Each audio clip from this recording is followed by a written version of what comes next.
മക്കളെ, എല്ലാവർക്കും നമ്മളുടെ മറ്റൊരു വീഡിയോയിലേക്ക് അതിഗംഭീരമായ സ്വാഗതം. സോ നമ്മൾ നിങ്ങളുടെ ആ ഒരു എൻക്വയറീസിൻ്റെ ഭാഗമായിട്ട് നമ്മൾ ഇപ്പോൾ തൊട്ട് കുറച്ച് വീഡിയോസ് പോസ്റ്റ് ചെയ്യുന്നതാണ്. അപ്പോൾ നമ്മൾ പോസ്റ്റ് ചെയ്യാൻ വിചാരിക്കുന്ന വീഡിയോസ് നിങ്ങളുടെ ഡൗട്ട്സായിട്ട് കുറേ നാളായിട്ട് ചോദിക്കുന്ന കാര്യങ്ങൾ തന്നെയാണ്. പിന്നെ ബാക്ക്ഗ്രൗണ്ട് കുറച്ച് വോയിസുകൾ കാണും. കാര്യം എന്താണെന്ന് വെച്ച് കഴിഞ്ഞാൽ ഞാനിപ്പോൾ ഇരിക്കുന്നത് എൻ്റെ റൂമിൽ നിന്നിട്ടാണ് ഈ വീഡിയോ ഷൂട്ട് ചെയ്യുന്നത്. സോ അതിൻ്റേതായിട്ടുള്ള കുറച്ച് ഡിസ്റ്റർബൻസസ് കാണും. So sorry for that. പക്ഷേ നമുക്ക് നമ്മളുടെ ഡീറ്റെയിലിങ്ങിലേക്ക് പോവാം. ഞാൻ അധികം ഇൻട്രോ പറഞ്ഞ് ഇതാക്കുന്നില്ല. നിങ്ങൾ ആദ്യമായിട്ടാണ് ഈ യൂട്യൂബ് ചാനൽ കാണുന്നതെങ്കിൽ പ്ലീസ് ടു സബ്സ്ക്രൈബ്. നിങ്ങൾക്ക് ആവശ്യമുള്ള കുറച്ച് കാര്യങ്ങൾ ഇതിനകത്തൂടി കിട്ടും. പിന്നെ കൂടുതലായിട്ട് നിങ്ങൾക്ക് എൻക്വയറീസ് വേണമെന്നുണ്ടെങ്കിൽ നമ്മുടെ വാട്സപ്പ് കമ്മ്യൂണിറ്റിയിൽ ജോയിൻ ചെയ്യുക. താഴെ ലിങ്ക് ഉണ്ടാവും. ഓക്കെ, അപ്പോൾ നമ്മൾ ഇന്ന് ഈ വീഡിയോയിൽ ചർച്ച ചെയ്യാൻ പോകുന്നത് നിങ്ങളെല്ലാവരും ചോദിക്കാറുള്ള പ്രാക്ടിക്കൽ എക്സാമിനേഷൻ അഥവാ പ്രാക്ടിക്കലിൽ ചെല്ലുമ്പോൾ നിങ്ങൾ എങ്ങനെ ബിഹേവ് ചെയ്യണം, നിങ്ങളുടെ ഒരു ക്യാരക്ടർ, നിങ്ങളുടെ റെക്കോർഡ്, നിങ്ങളുടെ ആ ഒരു അനാലിസിസ്മെൻറ്റ് എങ്ങനെയാണെന്നുള്ളത് നിങ്ങൾ കുറേ നാളായിട്ട് എൻ്റെ അടുത്ത് പല ആൾക്കാരും ചോദിക്കുന്നുണ്ട്. അപ്പോൾ അതെല്ലാം കൂടി ചേർന്നിട്ടുള്ള കംപ്ലീറ്റ് പ്രാക്ടിക്കൽസിനെ കുറിച്ചിട്ട് ഞാൻ പറയുന്നൊരു വീഡിയോ ആണ് ഇത്. ഓക്കെ, അപ്പോൾ ഞാൻ ആദ്യം നിങ്ങളുടെ പ്രാക്ടിക്കൽ എക്സാംസിന് നിങ്ങൾ ചെല്ലുമ്പോൾ നിങ്ങളുടെ ബിഹേവിയർ, നിങ്ങളുടെ കാര്യങ്ങൾ, അങ്ങനെ കുറച്ച് കാര്യങ്ങൾ പുറത്തുനിന്ന് വരുന്ന എക്സ്റ്റേണൽ ടീച്ചേഴ്സ് നോക്കാറുണ്ട്. സോ അവർ നോക്കുന്ന കൃത്യമായിട്ടുള്ള കുറച്ച് കാര്യങ്ങൾ ഞാൻ പറഞ്ഞു തരാം.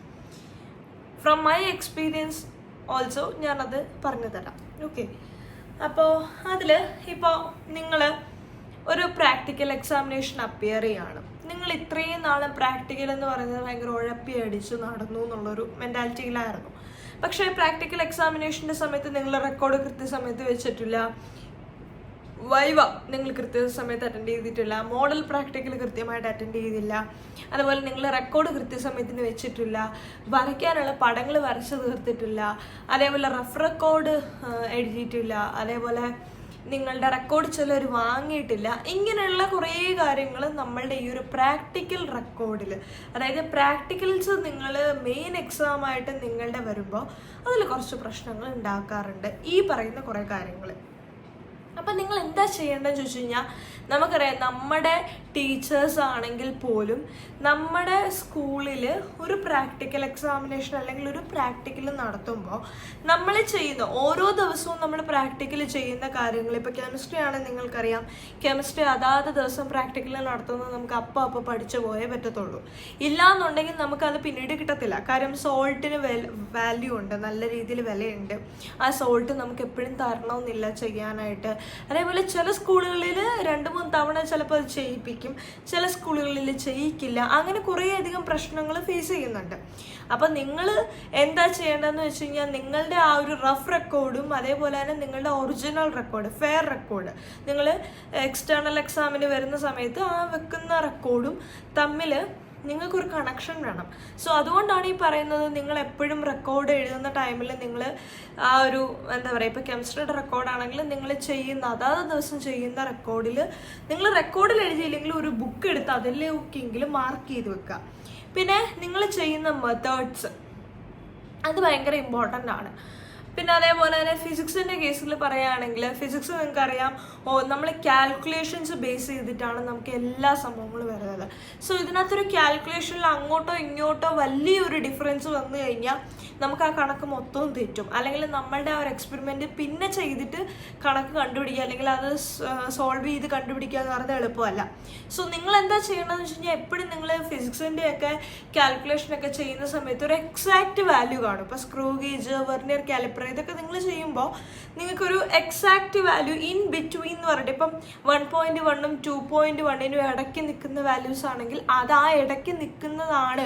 അപ്പം നിങ്ങൾ എക്സ്റ്റേണൽ പേപ്പർ വരുന്ന സമയത്ത് നിങ്ങൾ ആലോചിക്കണം, 1.1-ൻ്റെയും 2.1-ൻ്റെയും ഇടയ്ക്ക് നിൽക്കാവോ, അതിനപ്പുറത്തേക്ക് പോകരുത്, അപ്പം ഞാൻ ഈ രീതിയിൽ വേണം റീഡിങ് എടുത്ത് അവരെ കാണിക്കാൻ എന്നുള്ളൊരു മൈൻഡ് നിങ്ങൾക്ക് എപ്പോഴും ഉണ്ടാവണം. അത് ഭയങ്കര ഇമ്പോർട്ടൻ്റ് ആണ്. പിന്നെ നിങ്ങൾ കഴിവതും നിങ്ങളുടെ ടീച്ചേഴ്സിനെ ആണെങ്കിൽ പോലും ഇങ്ങനെ എന്താ പറയുക, ഇപ്പം നിങ്ങൾക്ക് ഒരു ദിവസം ചിലപ്പോൾ നിങ്ങളുടെ ഭാഗത്ത് തെറ്റുണ്ടാവില്ല, ചിലപ്പോൾ ടീച്ചേഴ്സ് ചിലപ്പോൾ അവരുടെ എന്തെങ്കിലും ഒരു ഇതുകൊണ്ട് ചിലപ്പോൾ എന്തെങ്കിലും മിസ്റ്റേക്ക് പറ്റി നമ്മളോട് ദേഷ്യപ്പെടാം. അത് നിങ്ങൾ ഒരിക്കലും ആ ടീച്ചേഴ്സിൻ്റെ ഈ ഒരു എന്താ പറയുക, ടീച്ചേഴ്സിൻ്റെ അടുത്ത് സംസാരിക്കുമ്പോഴും അല്ലെങ്കിൽ ടീച്ചേഴ്സിൻ്റെ അടുത്ത് പറയുമ്പോഴും നിങ്ങൾ ആ ഒരു ബിഹേവിയറിൽ ചെന്നിട്ട് അപ്പിയർ ചെയ്യരുത്. അങ്ങനെ നിങ്ങൾ ടീച്ചർമാരോട് കയർക്കുകയും അവരോട് എതിർക്കുകയും ചെയ്തു കഴിഞ്ഞാലുള്ള പ്രശ്നം എന്താണെന്ന് വെച്ച് കഴിഞ്ഞാൽ അത് നിങ്ങളുടെ ഭാവിയിലുള്ള ആ ഒരു ഇപ്പം നിങ്ങൾക്ക് പുറത്തുനിന്ന് വരുന്നൊരു എക്സ്റ്റേണൽ പേപ്പർ നോക്കുകയാണ്, നിങ്ങൾക്കൊരു ഹെൽപ്പ് വേണ്ട സമയത്ത് നിങ്ങൾക്കൊരു ഹെൽപ്പ് ചെയ്യാനായിട്ട് നമ്മുടെ അകത്ത് നിൽക്കുന്ന നമ്മുടെ ഓൺ ഫാക്കൽറ്റി അല്ലെങ്കിൽ നമ്മളുടെ ഓൺ ടീച്ചർക്ക് പറ്റും. പക്ഷെ അത് അവർ ചെയ്യണമെന്നുണ്ടെങ്കിൽ അവരുടെ അടുത്ത് നിങ്ങൾ നല്ല രീതിയിൽ ബിഹേവ് ചെയ്തിരിക്കണം. ഒരു ബിഹേവിങ് ഒരു ഭയങ്കര വലിയൊരു സംഭവമാണ്. ഇപ്പം ഏത് പ്രാക്ടിക്കൽ ആയിക്കോട്ടെ, ഇപ്പം ചില മാത്സിൻ്റെ പ്രാക്ടിക്കൽസ് അത് ഈ ഒരു എന്താ പറയുക 2020 തൊട്ടാണ് ശരിക്കും പറഞ്ഞാൽ മാത്സിൻ്റെ ഒരു പ്രാക്ടിക്കൽ തന്നെ ഇറങ്ങി തുടങ്ങിയത്. ആ ഒരു സമയം തൊട്ട് മാത്സിൻ്റെ പ്രാക്ടിക്കൽ എന്ന് പറഞ്ഞു കഴിഞ്ഞാൽ പലവർക്കും അറിയത്തില്ല എങ്ങനെയാണ് അത് പഠിപ്പിക്കേണ്ടത്, എങ്ങനെയാണ് അത് ചെയ്യേണ്ടതെന്നുള്ളത്.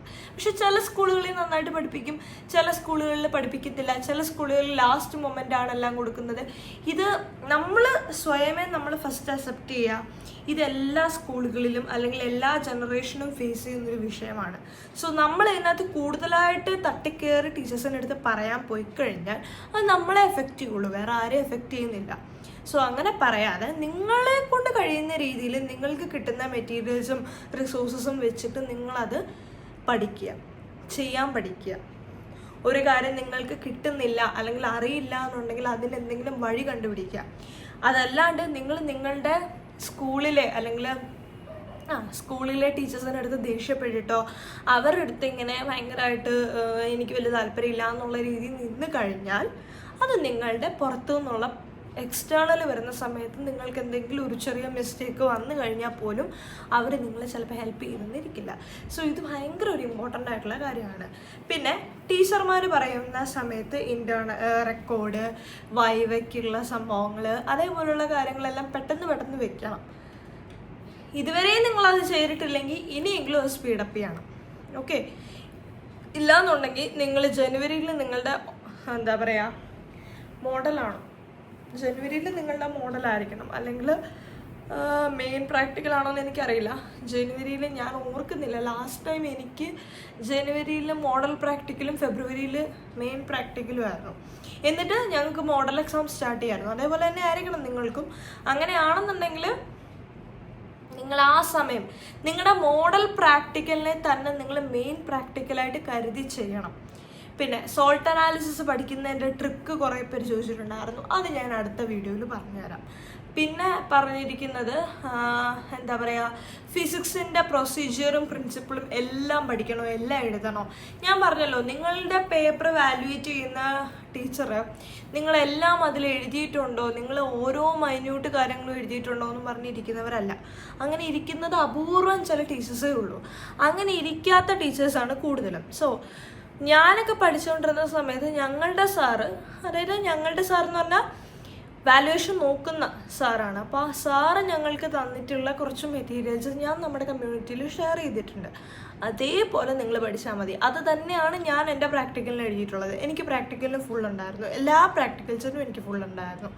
സോ ആ ഒരു ഇത് ഞാൻ ഫോളോ ചെയ്തിട്ടുണ്ട്. എന്ന് പറഞ്ഞാൽ സാറ് പറഞ്ഞ കാര്യം അതേപോലെ ഞാൻ ഫോളോ ചെയ്തതുകൊണ്ടാണ് എനിക്കത് നിങ്ങളുടെ അടുത്ത് പറയാൻ പറ്റുന്നത്. അത് തന്നെയാണ് ഞാൻ നിങ്ങൾക്ക് കമ്മ്യൂണിറ്റിയിൽ അയച്ചു തന്നിട്ടുള്ളത്. സോ അതുകൊണ്ട് നിങ്ങൾ അത് കുറച്ചുകൂടി ഫോക്കസ് ചെയ്ത് പഠിക്കുക. പിന്നെ ഒരു കാര്യം കൂടിയുണ്ട്, ഇപ്പോൾ എന്താ പറയുക, എൻ്റെ സ്കൂളിൽ എടുത്തിരിക്കുന്ന പ്രാക്ടിക്കൽസ് ആയിരിക്കില്ല നിങ്ങളുടെ സ്കൂളിൽ എടുത്തിരിക്കുന്നത്. അപ്പോൾ നിങ്ങളുടെ സ്കൂളിൽ ഏതൊക്കെ പ്രാക്ടിക്കൽസ് ഇതുവരെ നടത്തിയിട്ടുണ്ട്, അതിൻ്റെ എല്ലാ മെറ്റീരിയൽസും റിസോഴ്സസും നിങ്ങളുടെ കയ്യിലുണ്ടോ, നിങ്ങളുടെ ഫെയർ റെക്കോർഡ് കംപ്ലീറ്റ് ആണോ, റഫ് റെക്കോർഡ് ഉണ്ടെങ്കിൽ, അതായത് നിങ്ങൾ നോർമലി ചുമ്മാ എഴുതിയിട്ട് കൊണ്ട് കാണിക്കുന്ന റെക്കോർഡ് ഉണ്ടെങ്കിൽ അതിനാണ് റഫ് റെക്കോർഡ് എന്ന് പറയുന്നത്. അതുണ്ടെങ്കിൽ അത് എഴുതിയിട്ടുണ്ടോ, അതിനകത്ത് ഞാൻ എന്തെങ്കിലുമൊക്കെ എഴുതി വെച്ചിട്ടുണ്ടോ എന്നൊക്കെ നോക്കുക. ഓക്കെ. പിന്നെ ബോട്ടണിയും സുവോളജിയും സംബന്ധിച്ചിടത്തോളം നിങ്ങൾക്ക് കിട്ടാൻ പറ്റുന്ന ഏറ്റവും കുഞ്ഞു കാര്യങ്ങളുണ്ട്. അതായത് പ്രാക്ടിക്കൽ വീഡിയോസ് കാണുക. ഈ പറയുന്ന ബോട്ടണിയും സുവോളജിയും ആക്ച്വലി പ്രാക്ടിക്കൽ സത്യം പറഞ്ഞു കഴിഞ്ഞാൽ എനിക്കറിയില്ല അതിന് പ്രത്യേകിച്ച് ഒരു വീഡിയോ കാണേണ്ടി വരുമെന്ന് എനിക്കറിയില്ല. പക്ഷെ ഇൻ കേസ് ഉണ്ടെങ്കിൽ പോലും നമ്മൾ കുറച്ച് വീഡിയോസ് കമ്മ്യൂണിറ്റിയിൽ ഷെയർ ചെയ്തിട്ടുണ്ട്, കുറച്ച് ലിങ്കുകൾ. അതായത് എജുപോർട്ടിൻ്റെ, സൈലത്തിൻ്റെ, ഇവരുടെയൊക്കെ കുറച്ച് വേറെ ലിങ്ക് ഞാൻ അങ്ങോട്ട് ഷെയർ ചെയ്തിട്ടുണ്ട്. ഇതൊക്കെ പ്രാക്ടിക്കൽ വീഡിയോസാണ്, നിങ്ങൾക്ക് യൂസ്ഫുൾ ആവും. പിന്നെ മാത്സിൻ്റെത് കുറേ പേര് റെക്കോർഡിൽ എന്താ എഴുതേണ്ടതെന്നൊക്കെ ചോദിച്ചു വരാറുണ്ട്. സീരിയസ്ലി പറഞ്ഞു കഴിഞ്ഞാൽ മാത്സിൻ്റെ ഒക്കെ ഞങ്ങൾക്ക് അവസാന നിമിഷമാണ് തന്നിട്ടുള്ളത്. സോ എനിക്ക് മാത്സിനെ കുറിച്ചിട്ട് വലിയ ഐഡിയ ഇല്ല. പക്ഷെ മാത്സ് റെക്കോർഡ് ചെയ്യുന്നത് എങ്ങനെയാണെന്ന് ചോദിച്ചു കഴിഞ്ഞാൽ അതിനൊരു ഫോർമാറ്റ് ഉണ്ട്. ഞാൻ പഠിച്ചത് എജുപോർട്ടിൻ്റെ ആ വീഡിയോസ് കണ്ടിട്ട്. അപ്പം നിങ്ങൾക്കത് ചിലപ്പോൾ യൂസ്ഫുൾ ആവട്ടെ എന്നുള്ള രീതിയിലാണ് ഞാനത് അയച്ചിട്ടത്, നോക്കുക. പിന്നെ മാത്സിൻ്റെ അല്ലെങ്കിൽ പിന്നെ നിങ്ങൾക്ക് ഫോളോ ചെയ്യാൻ പറ്റുന്ന ആൽബിൻ കാട്ടാക്കട എന്ന് പറയുന്ന ഒരു പുള്ളിക്കാരൻ്റെ ഒരു യൂട്യൂബ് ചാനലുണ്ട്. അത് നല്ലതാണ്. മോസ്റ്റ്ലി എല്ലാ കുട്ടികളും നല്ല അഭിപ്രായം അതിൽ നിന്ന് പറയാറുണ്ട്. പിന്നെ നിങ്ങൾക്ക് എന്താ, നിങ്ങൾ ചോദിച്ച എല്ലാ സംശയങ്ങൾക്കും ഞാനൊരു ഉത്തരം തന്നുകൊണ്ടിരിക്കുക. കമ്പ്യൂട്ടർ സയൻസിൻ്റെ കാര്യം എനിക്കറിയില്ല, പക്ഷെ ഞാൻ നിങ്ങൾക്ക് ഷെയർ ചെയ്തിട്ടിട്ടുണ്ട്. നിങ്ങൾക്കത് യൂസ്ഫുൾ ആണെങ്കിൽ അത് ഉപയോഗിക്കുക. ഇതൊക്കെയാണ് നിങ്ങളുടെ പ്രാക്ടിക്കൽസിനകത്ത് നിങ്ങൾ ശ്രദ്ധിക്കേണ്ട കാര്യങ്ങൾ. ഇപ്പോൾ ഇതിനകത്ത് ഫിസിക്സിനെ സംബന്ധിച്ചിടത്തോളം കാൽക്കുലേഷൻസ്, അതേപോലെ സുവോളജി, ബോട്ടണി എന്ന് പറഞ്ഞു കഴിഞ്ഞാൽ അതിൻ്റെ പടം, പേപ്പർ ക്രോമാറ്റോഗ്രഫി, അതൊക്കെ ഭയങ്കര ഇമ്പോർട്ടൻ്റ് ആണ് ബോട്ടണിയിൽ. അത് പിന്നെ സുവോളജിയിൽ ചീക്ക് എപ്പിത്തീലിയം ഉണ്ട്, ബ്ലഡിൻ്റെ ഇതുണ്ട്. ബ്ലഡിനകത്ത് ആ സെൽസ് ഏതൊക്കെയാണ്, ബ്ലഡിനകത്ത് RBC, WBC, ആ സെൽസുകളെല്ലാം അതിനെക്കുറിച്ചിട്ടെല്ലാം പഠിക്കണം. പിന്നെ നിങ്ങൾക്ക് മെയിനായിട്ട് പ്രാക്ടിക്കലിനകത്ത് വേണ്ട കെമിസ്ട്രിയുടെ സോൾട്ട് അനാലിസിസ് പഠിക്കുക എന്നുള്ളതാണ്. First group, second group, third group, fourth group, fifth group, sixth group, 6 ഗ്രൂപ്പേ ഉള്ളൂ നിങ്ങൾക്ക് പഠിക്കാനായിട്ട്. ഈ 6 ഗ്രൂപ്പ് ഏതൊക്കെയാണെന്ന് പഠിക്കുക. എല്ലാത്തിനും ബേസിക് ഒരു സ്റ്റെപ്പ് ഉണ്ട്. 2 രീതിയിൽ നമ്മളുടെ ഓർഗാനിക് പോകുന്നുണ്ട്, കാറ്റയോണും ആനയോണും. ആ രീതിയിലാണ് ടെസ്റ്റുകൾ നടത്തുക. ഇതൊക്കെയാണ് നിങ്ങൾ അതിനകത്ത് ചെറുതായിട്ട് പഠിക്കേണ്ടത്. പിന്നെ ഏതൊക്കെയാണ് ഉള്ളതെന്നുള്ളത് പഠിച്ചു വെക്കുക. ഫസ്റ്റ് ഗ്രൂപ്പ് ഏതാണ്, സെക്കൻഡ് ഗ്രൂപ്പ് ഏതാണ്, തേർഡ് ഗ്രൂപ്പ് ഏതാണ് എന്നൊക്കെ ഉള്ളത് അറിയണം. സിക്സ്ത് ഗ്രൂപ്പ് ഏതാണ്, മഗ്നീഷ്യമാണ്. അങ്ങനെ നിങ്ങൾ ഓരോ ഗ്രൂപ്പിനെ കുറിച്ചിട്ടും പഠിക്കുക. പിന്നെ ആദ്യമായിട്ട് നിങ്ങളിപ്പോൾ ഒരു മിനിറ്റ്, എൻ്റെ കയ്യിൽ ഉണ്ടോ നോക്കട്ടെ. ഉണ്ടെങ്കിൽ ഞാനത്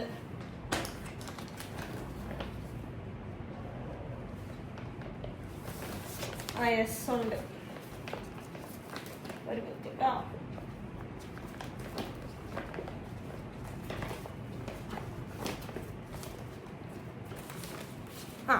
ഓക്കെ, ഇത് സോൾട്ട് അനാലിസിസിന്റെ പേപ്പറാണ്. ഇതിനകത്ത് നിങ്ങൾക്ക് നോക്കിക്കഴിഞ്ഞാൽ ഈ ഇൻഫറൻസ് ഈ കോളത്തിൽ നോക്കിക്കഴിഞ്ഞാൽ നിങ്ങൾക്ക് മനസ്സിലാവും. ഇത് നമ്മൾ chemistry practical, physics practical, important എന്ന് പറഞ്ഞിട്ട് കുറച്ച് മെറ്റീരിയൽസ് നമ്മൾ കമ്മ്യൂണിറ്റിയിൽ PDF ആയിട്ട് അയച്ചിട്ടുണ്ട്. അത് നോക്കിയാൽ മതി, അതിനകത്തുള്ളത് തന്നെയാണ്. നിങ്ങൾ ആദ്യത്തെ നോക്കിക്കഴിഞ്ഞാൽ അറിയാം, ആസിഡ് റാഡിക്കൽസിനെയാണ് ആനയോൺസ് എന്ന് പറയുന്നത്. പിന്നെ ഇവിടെ നോക്കിക്കഴിഞ്ഞാൽ നിങ്ങൾക്ക് മനസ്സിലാവും, ബേസിക് റാഡിക്കൽസിനെയാണ് കാറ്റയോൺസ് എന്ന് പറയുന്നത്. പിന്നെ അതിനകത്ത് പഠിക്കാനുള്ളത് എന്താ, പിന്നെ അതിനകത്ത് ഐഡന്റിഫിക്കേഷൻ ടെസ്റ്റ് 5 ടെസ്റ്റാണുള്ളത്. ഏതൊക്കെയാണ്? ഒന്ന്, ഫസ്റ്റ് വേണമെന്ന് പറയുന്നത് test with dilute hydrochloric acid. രണ്ടാമത്തെ എന്താണ്? Test with sulphuric acid. മൂന്നാമത്തേത് ടെസ്റ്റ് വിത്ത് കോൺസെൻട്രേറ്റഡ് H2SO4. നാലാമത്തേത് പേപ്പർ ബോൾ ടെസ്റ്റ്. അഞ്ചാമത്തേത് ടെസ്റ്റ് വിത്ത് ബേരിയം ക്ലോറൈഡ്. അപ്പം ഇതിനകത്ത് എന്തുവാ ശ്രദ്ധിക്കേണ്ടതെന്ന് വെച്ച് കഴിഞ്ഞാൽ, നിങ്ങൾ ചെയ്യുന്ന ആദ്യത്തെ 5 ടെസ്റ്റ് എല്ലാത്തിനും ഒരുപോലെ ആയിരിക്കും. അതായത് കാർബണേറ്റ് ഉണ്ടോ എന്ന് ആദ്യം നോക്കും, ഇല്ലാന്നുണ്ടെങ്കിൽ ഇല്ല എന്ന് പറയും, ഉണ്ടെന്നുണ്ടെങ്കിൽ ഉണ്ടെന്ന് പറയും. പിന്നെ അസറ്റേറ്റ് ഉണ്ടോ എന്ന് നോക്കും, ക്ലോറൈഡ് ഉണ്ടോ എന്ന് നോക്കും, നൈട്രേറ്റ് ഉണ്ടോ എന്ന് നോക്കും, സൾഫേറ്റ് ഉണ്ടോ എന്ന് നോക്കും. ആദ്യത്തെ അത്രയാണ് ഐഡന്റിഫിക്കേഷൻ ടെസ്റ്റ്. പിന്നെ ഇതിന് അതായത് ഇപ്പം നിങ്ങൾക്ക് കാർബണേറ്റ് ഉണ്ടെന്ന് വെച്ചോ, ഇപ്പം ഒരു സോൾട്ട് നിങ്ങൾക്ക് തരികയാണ്. അതിനകത്ത് നിങ്ങൾ ഐഡന്റിഫിക്കേഷൻ ടെസ്റ്റ് ആദ്യത്തെ ചെയ്തപ്പോൾ നിങ്ങൾക്ക് ആദ്യത്തെ എന്താ, test with dilute hydrochloric acid. അത് വെച്ചിട്ട് നിങ്ങൾക്ക് ചെയ്തപ്പോൾ നിങ്ങൾക്ക് എന്ത് കിട്ടി? കാർബണേറ്റ് കിട്ടിയെന്ന് വെച്ചോ. അപ്പോൾ ഈ കാർബണേറ്റ് കിട്ടിക്കഴിയുമ്പോൾ നിങ്ങൾക്ക് പ്രസൻസ് ഓഫ് കാർബണേറ്റ് ആയി. ഇനി പ്രസൻസ് ഓഫ് കാർബണേറ്റ് കൺഫേം ചെയ്യണം. അപ്പം നമ്മൾ എന്ത് ചെയ്യണം? കൺഫർമേറ്ററി ടെസ്റ്റിലേക്ക് വരണം. കൺഫർമേറ്ററി ടെസ്റ്റിൽ ആദ്യത്തെ എന്താണ്? കാർബണേറ്റ് ആണ്. കാർബണേറ്റ് എങ്ങനെയാണ് ടെസ്റ്റ് ചെയ്യുന്നത്? A little of the solution is treated with BaCl2 solution. ആ തന്നിരിക്കുന്ന പ്രസൻസ് ഉണ്ടോ എന്ന് അറിയാൻ നമ്മൾ യൂസ് ചെയ്തില്ലേ, ആ തന്നിരിക്കുന്ന സോൾട്ടിലേക്ക് കുറച്ച് ബേരിയം ക്ലോറൈഡ് സൊല്യൂഷനും കൂടെ ഒഴിക്കണം. ആ നേരത്തേക്ക് ഒരു വൈറ്റ് പ്രസിപ്പിറ്റേറ്റ് ഡയല്യൂട്ട് HCl-ഉമായിട്ടും അതേപോലെ CO2-യുടെ എവല്യൂഷനുമായിട്ട് കൂടിച്ചേരുന്നുണ്ടെങ്കിൽ അതിനകത്ത് കൺഫോമേറ്ററി, അത് കൺഫേമായി, അതിനകത്തുണ്ട് കാർബണേറ്റ് ഉണ്ടെന്നുള്ളത് മനസ്സിലാവും. അങ്ങനെയാണ് നമ്മൾ ഓരോ സോൾട്ടും ചെയ്യുന്നത്. അപ്പം നിങ്ങൾ ഇത് മനസ്സിലാക്കി വെക്കണം. ആദ്യത്തെ ഒരു 5 ടെസ്റ്റ് ഉണ്ട്. ഈ 5 ടെസ്റ്റ് ചെയ്ത് അതിൻ്റെ കൺഫോമേറ്ററി ടെസ്റ്റുകളും പഠിക്കണം. പിന്നെ പറയുന്നത് എന്താണ്? ഇനിയും പറയുന്നത് ബേസിക് റാഡിക്കൽസിനെ കുറിച്ചിട്ടാണ്. അതായത് ഇവിടെയാണ് നിങ്ങൾ ലാസ്റ്റ് ഈ ഒരു സംഭവമാണ് ഞാൻ ഈ പറയുന്നത്. സീറോ ഗ്രൂപ്പ് എന്ന് പറയുന്നത് എന്താണ്? സീറോ ഗ്രൂപ്പാണ് അമോണിയം.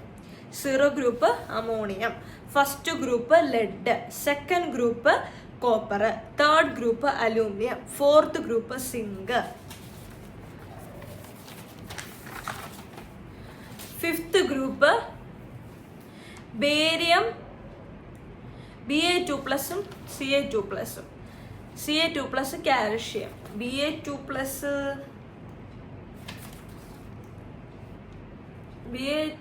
എന്തായിരുന്നു? ബേരിയം ക്ലോറൈഡ് ആണോ? അല്ലല്ലോ, ഇത് BaCl2 അല്ലേ? അതെന്താന്ന് എനിക്കറിയില്ല കേട്ടോ. Ba2+ഉം Ca2+ഉം അതാണ് ഗ്രൂപ്പ് 5 കാറ്റയോൺസ്. 6th വേണ്ടെന്ന് പറയുന്നത് മഗ്നീഷ്യമാണ്. അപ്പം 0 ഗ്രൂപ്പ് തൊട്ട് 6 ഗ്രൂപ്പ് ഉണ്ട്. ആ 6 ഗ്രൂപ്പ് ഏതൊക്കെയാണ്? ആ 6 ഗ്രൂപ്പിൻ്റെ ടെസ്റ്റുകളും പഠിക്കണം. അതെങ്ങനെയാണ് പഠിക്കുന്നത്? ഫസ്റ്റ് 0 ഗ്രൂപ്പിൻ്റെ ഞാൻ എക്സാമ്പിൾ പറയുകയാണ്. ഞാൻ അടുത്ത വീഡിയോ ആയിട്ട് ചെയ്യാനാണ് വിചാരിച്ചത്. പക്ഷെ നിങ്ങൾക്ക് ഇപ്പോൾ ഈ ഒരു വീഡിയോയുടെ ആവശ്യമേ വരുള്ളൂ. ഇപ്പോൾ 16 മിനിറ്റേ ആയിട്ടുള്ളൂ. അപ്പോൾ ഞാനിപ്പോൾ ഈ ഒരു സംഭവം ഞാൻ ഗ്രൂപ്പിൽ ഇട്ടിട്ടുണ്ട്. ഇതാണ് ഞാനിപ്പോൾ പറയുന്നത്. അതിൽ നോക്കാം. First one, presence of 0 group cation. ഇപ്പം കാറ്റയോൺസിനാണ് നമ്മൾ ഗ്രൂപ്പ് അനാലിസിസ് നടത്തുന്നതെന്ന് ഓർത്തോണം. 6 ഗ്രൂപ്പ് ഉണ്ട്. 6 ഗ്രൂപ്പ് ഏതൊക്കെയാണെന്ന് ഓർക്കുക. ഫസ്റ്റ് ഗ്രൂപ്പ് ലെഡാണ്, സെക്കൻഡ് ഗ്രൂപ്പ് കോപ്പറാണ്, തേർഡ് ഗ്രൂപ്പ് അലൂമിനിയമാണ്, ഫോർത്ത് ഗ്രൂപ്പ് സിങ്കാണ്. അങ്ങനെയൊക്കെ ഓർത്തോണം. അതേപോലെ വേറെ ഫോർത്ത് ഗ്രൂപ്പാണ് നിക്കലും സിങ്കും ഉണ്ട്. നിക്കലും പറയാറുണ്ട്. ഓക്കെ, അപ്പോൾ കാറ്റയോൺസിനകത്ത് നിങ്ങൾ ഫസ്റ്റ് വേണമെന്ന് പറയുന്നത് 0 ഗ്രൂപ്പ് എന്ന് പറയുന്നത് അമോണിയാണ്. അമോണിയ എങ്ങനെയാണ് നിങ്ങൾ ഉണ്ടോ ഇല്ലയോ എന്നുള്ളത് അറിയുന്നത്? അതിൻ്റെ ആ ഗ്രൂപ്പ് പ്രസൻസ് ഉണ്ടോ ആബ്സെൻസ് ആണോ നമ്മൾ എങ്ങനെ അറിയുന്നത്? ആദ്യം a little of the salt solution is treated with sodium carbonate solution. കുറച്ച് സോൾട്ട് സൊല്യൂഷൻ എന്തുമായിട്ട് ട്രീറ്റ് ചെയ്യുന്നു? സോഡിയം കാർബണേറ്റുമായിട്ട് ട്രീറ്റ് ചെയ്യുന്നു. ആ സമയത്ത് നോ പ്രസിപ്പിറ്റേറ്റ് ആണെങ്കിൽ അതിനർത്ഥം അവിടെ എന്തുണ്ട്? Presence of 0 group cation. Ammonium ഇല്ല, അമോണിയം ഉണ്ട് എന്നുള്ളത് മനസ്സിലാവും. പിന്നെ ഇനി അടുത്തത് വരുന്നത് group 1, group 2, group 3, group 4, group 5, group 6 അങ്ങനെ പഠിച്ചാൽ മതി. നിങ്ങൾ ഈ എന്താ പറയുക, അയ്യോ ഇത് പഠിക്കണമല്ലോ എന്നുള്ള രീതിയിൽ പഠിക്കാതെ നിങ്ങൾ ഇങ്ങനെ പഠിക്കുക. അപ്പോൾ ആദ്യത്തെ ഐഡന്റിഫിക്കേഷൻ ടെസ്റ്റ് 5 ഉണ്ട്. ഇനി അടുത്ത കൺഫോമേറ്ററി ടെസ്റ്റ് എന്ന് പറയുന്നത് അതും 5 ഉണ്ട്. അതെന്തിനാണ് ഐഡന്റിഫിക്കേഷൻ ടെസ്റ്റ്? ഇപ്പോൾ കാർബണേറ്റിനകത്ത് ഞാൻ ഐഡന്റിഫിക്കേഷൻ ടെസ്റ്റ് ആദ്യം ചെയ്തു, എനിക്കത് പ്രസൻസ് കിട്ടി. ഇനി അത് കൺഫേം ചെയ്യണം. അപ്പം ഞാൻ പോയിട്ട് കൺഫേം ചെയ്തു. അത് കഴിഞ്ഞു. ഇനി അടുത്തതിനകത്ത് അടുത്ത ടെസ്റ്റ് എന്ന് പറയുന്നത് ഏതാണ്? അടുത്ത ടെസ്റ്റ് എന്ന് പറയുന്നത് സൾഫ്യൂരിക് ആസിഡ് ആണ്. അത് ചെയ്തപ്പോൾ എനിക്ക് അതും കിട്ടി. എന്നപ്പോൾ ഞാൻ കൺഫേം ചെയ്തു. അത് കഴിഞ്ഞിട്ട് അടുത്ത ടെസ്റ്റ്. അങ്ങനെയാണ് നമ്മൾ ടെസ്റ്റുകൾ ചെയ്യുന്നത്. പിന്നെ നിങ്ങളുടെ 0 ഗ്രൂപ്പ് കാറ്റയോൺ. ഇത് ഇപ്പം നമ്മൾ നേരത്തെ പറഞ്ഞ ഐഡന്റിഫിക്കേഷൻ ടെസ്റ്റ്, കൺഫോമേറ്ററി ടെസ്റ്റ് എന്ന് പറയുന്നത് ആനയോൺസ് ആണ്. ഇനി വരുന്ന കാറ്റയോൺസിന്റെ സെഷനിലാണ് നമ്മൾ ആ ഗ്രൂപ്പ് അനാലിസിസ് പറയുന്നത്. 0 group, first group, second group, third group, fourth group, 6th group. പിന്നെ അത് കഴിഞ്ഞിട്ട് പറയുന്നത് അതിൻ്റെ തന്നെ അനാലിസിസ് ഓഫ് 0 ഗ്രൂപ്പ്. പിന്നെ പറയുന്ന ഓരോ ഗ്രൂപ്പിന്റെ കൺഫർമേഷനാണ്. അതായത് അനാലിസിസ് ഓഫ് 0 ഗ്രൂപ്പ്. 0 ഗ്രൂപ്പ് കിട്ടിക്കഴിഞ്ഞാൽ 0 ഗ്രൂപ്പിന്റെ കാര്യം കഴിഞ്ഞിട്ടില്ല. 0 ഗ്രൂപ്പ് കിട്ടിക്കഴിഞ്ഞാൽ അത് അനാലിസിസ് ചെയ്യണം. അനാലിസിസ് ചെയ്തിട്ട് അതിന്റെ കൺഫർമേറ്ററി ടെസ്റ്റ് ഉണ്ട്.